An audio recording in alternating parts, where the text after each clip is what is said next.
Assalamualaikum warahmatullahi wabarakatuh. Perkenalkan, nama saya Dia Ulfa Amanda Putri dengan NIM 2411 8320 7024 dari kelas PTI 3A Program Studi Pendidikan Teknologi Informasi. Izin menampilkan sebuah ceramah dengan judul Menjemput Pelangi di Balik Badai. Bismillahirrahmanirrahim. Alhamdulillah, alhamdulillah, alhamdulillahirabbil alamin. Wassalatu wassalamu ala asrofil anbiya'i wal mursalin wa ala alihi wa ashabihi rasulillahi ajmain.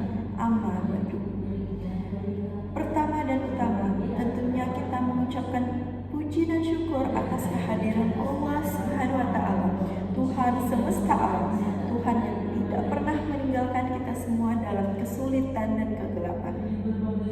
Salawat beserta salam tidak pula lupa kita curahkan kepada junjungan besar kita, baginda Nabi Muhammad Sallallahu Alaihi Wasallam, sosok yang paling berat ujiannya, namun yang paling luas pula sabarnya, sosok yang telah membawa kita semua dari alam kegelapan menuju alam yang penuh dengan ilmu pengetahuan yang dapat kita rasakan hingga detik ini. Hadirin yang saya cintai karena Allah, pernahkah kita berada di titik paling sulit dalam hidup kita? Berada di titik seolah-olah dunia itu terasa menyempit. Entah itu pendidikan yang menurun, karir yang hancur, ekonomi yang memburuk, ataupun hubungan kita dengan keluarga yang retak. Hingga muncul pemikiran di dalam diri kita seperti, ya Allah, kenapa sih hamba harus merasakan kesulitan ini? Atau seperti, ya Allah, sampai kapan sih hamba harus merasakan cobaan ini? Teman-teman, saya ingin mengajak kita semua membedah salah satu janji Allah yang paling saya suka, yaitu terdapat di Quran surat Al-Insyirah ayat ke-5 dan ke-6 yang berbunyi, Bismillahirrahmanirrahim. Fa inna ma'al yusri yusra, inna ma'al yusri yusra, syadaqallahu azim. Artinya, karena sesungguhnya sesudah kesulitan itu ada kemudahan. Sesungguhnya sesudah kesulitan itu ada kemudahan. Dua kalilah Allah berjanji kepada kita, teman-teman. Dua kali Allah berjanji akan memberikan jawaban. Allah berjanji akan memberikan solusi. Allah berjanji akan memberikan jalan keluar dari setiap permasalahan yang kita hadapi dalam hidup ini. Lalu, untuk apa kita merasa takut? Untuk apa pula kita merasa kecil? Untuk apa juga kita merasa cemas? Sedangkan saja Allah Subhanahu wa taala, Allah yang menciptakan bumi dan seisinya, Allah yang maha besar, Allah yang maha kaya saja sudah berjanji kepada kita semua. Coba teman-teman perhatikan, Allah tidak menggunakan kata ba'da dalam Quran surat Al-Insyirah ayat ke-5 dan ke-6 tersebut. Allah tidak menggunakan kata ba'da yang artinya setelah, tetapi Allah menggunakan kata ma'al yang artinya bersama. Ini berarti ketika Allah menurunkan sebuah paket kesulitan kepada kita, percayalah teman-teman bahwa Allah juga sudah menyisipkan sebuah voucher kemudahan di dalamnya. Kemudahan itu tidak sedang menunggu di garis finish. Kemudahan itu berjalan bersama-sama dengan masalah yang sedang kita hadapi. Itu tergantung bagaimana cara pandang kita saja terhadap masalah tersebut. Apakah kita terlalu fokus terhadap kerikil, terhadap cobaan, terhadap masalah yang sedang kita hadapi, sehingga kita lupa nikmat yang telah diberikan oleh Allah. Kita lupa bahwa Allah juga sudah menyiapkan solusi. Allah juga sudah menyiapkan jawaban dan pintu keluar dari masalah yang sedang kita hadapi, teman-teman. Ibnu Abbas radhiyallahu anhu pernah berkata, satu kesulitan tidak akan pernah mengalahkan dua kemudahan.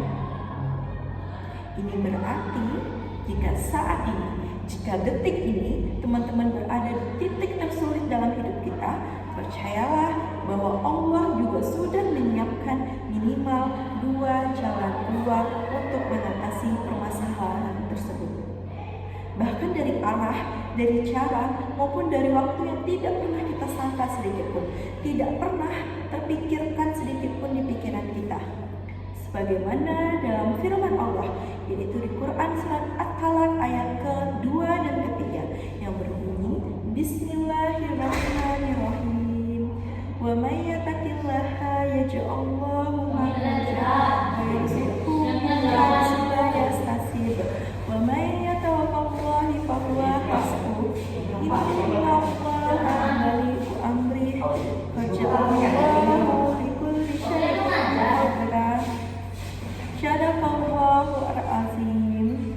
Artinya, barang siapa yang bertakwa kepada Allah, niscaya Allah akan membukakan pintu keluar baginya dan memberikan rezeki dari arah yang tidak disangka-sangka. Dan barang siapa yang bertawakal kepada Allah, niscaya Allah akan memenuhi semua keperluannya. Sesungguhnya Allah mengerjakan sesuatu yang dikehendakinya. Sesungguhnya Allah telah mengadakan ketentuan bagi tiap-tiap sesuatu. Lalu muncul pertanyaan di benak kita, untuk apa kita merasakan kesulitan? Kenapa kita tidak langsung merasakan kemudahan dalam hidup ini? Teman-teman tahu nggak, emas yang kita pakai hari ini itu tidak murni tanpa dibakar. Otot yang selalu kita latih di gym itu tidak akan kuat tanpa diberi beban. Begitu juga kita, melalui kesulitan Allah itu memaksa kita untuk naik kelas. Kenapa? Karena melalui kesulitan, yang pertama, kita menjadi dekat dengan Allah. Kita mendirikan sholat 5 waktu secara tepat waktu. Kita melaksanakan sholat duha, sholat tahajud, sholat taubat. Kita rajin bersedekah. Kita mulai berbuat baik dengan sesama. Dan kita juga sadar melalui kesulitan, kita ini hanyalah manusia kecil yang bagai butiran debu tanpa kuasa Allah yang maha dahsyat. Dan melalui kesulitan itu jugalah cara Allah untuk menghapus dosa kita tanpa kita sadari. Lalu, apa sih yang harus kita lakukan? Yang pertama, ganti pertanyaan dari kenapa hamba harus merasakan kesulitan ini menjadi, ya Allah, apa yang ingin Engkau siapkan kepada hamba melalui kesulitan yang Engkau berikan kepada hamba?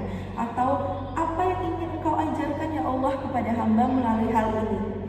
Teman-teman, berprasangka baiklah kepada Allah, karena sesungguhnya Allah telah menyiapkan jawaban dari seluruh doa-doa yang telah kita lanjutkan selama ini. Namun, kemudahan itu ibaratkan seperti benih yang tertanam di dalam tanah. Kita harus terus menyiramnya dengan doa dan mencangkulnya dengan kerja keras. Hadirin yang saya cintai, sebagai penutup, ketahuilah bahwa malam mencapai titik tergelapnya sebelum fajar menyingsing. Jika saat ini kita berada di titik tergelap dalam hidup kita, percayalah bahwa cahaya kemenangan bentar lagi akan datang. Jangan berhenti di rakaat terakhir. Jangan menyerah ketika pintu hampir terbuka. Sesungguhnya janji Allah itu bukan sesuatu yang dapat kita dustakan.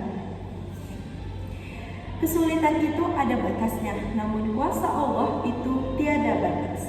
Semoga pundak kita selalu dikuatkan, hati kita selalu dilapangkan, dan kita semua segera dipertemukan dengan jawaban dari doa-doa yang selalu kita lanjutkan. Sekian, terima kasih. Saya tutup dengan wassalamualaikum warahmatullahi wabarakatuh.